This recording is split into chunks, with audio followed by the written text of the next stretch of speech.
Hi guys, கொடைக்கானலோட second day home ஸ்டேலேருந்து பார்க்கும்போது வியூ சூப்பராக இருந்துச்சு. வெயில் பிச்சு எடுக்குது. மார்னிங் பிரேக்ஃபாஸ்ட்டுக்கு வந்து இட்லி, சாம்பார், தேங்காய் சட்னி, தக்காளி சட்னி வச்சு சூப்பராக சாப்பிட்டு முடிச்சிட்டோம்.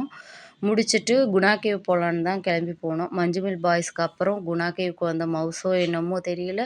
அதில் அவ்வளோ கூட்டமாக இருந்துச்சு. சரி ரிட்டன் வந்துட்டு ரோஸ் கார்டன் போயிருந்தோம். ரோஸ் கார்டனில் ரோசஸ் எல்லாம் பார்த்துட்டு வாட்டர் ஃபவுண்டேஷன்லாம் வச்சுருந்தாங்க. பார்த்துட்டு ஹோக்கஸ் வாக் சைடு கிளம்பிட்டோம். அங்கே சைடில் போகிற வழியெல்லாம் ஒரே ஸ்நாக்ஸு தான். Fruits, bhelpuri, panipuri, 90s kids மிட்டாயி அப்படின்னு சொல்லிட்டு எல்லாத்தையும் சாப்பிட்டு என்ஜாய் பண்ணி நடந்து போயிட்டு வந்துட்டு அடுத்து பிரைன் பார்க்கு ஆப்போசிட்லேயே இருந்துச்சு. பிரைன் பார்க் வந்து கொஞ்சம் நேரம் ரெஸ்ட் எடுத்துட்டு ஈவினிங் போல் லேக் சைடு போய் போட்டிங் போயிட்டு குளிர் வர ஆரம்பிச்சிருச்சு. ஹோம் ஸ்டேவுக்கு ரிட்டன் போயிட்டு நல்லா சாப்பிட்டு நைட்டு ரெஸ்ட் எடுத்துட்டோம். பிடிச்சிருந்தா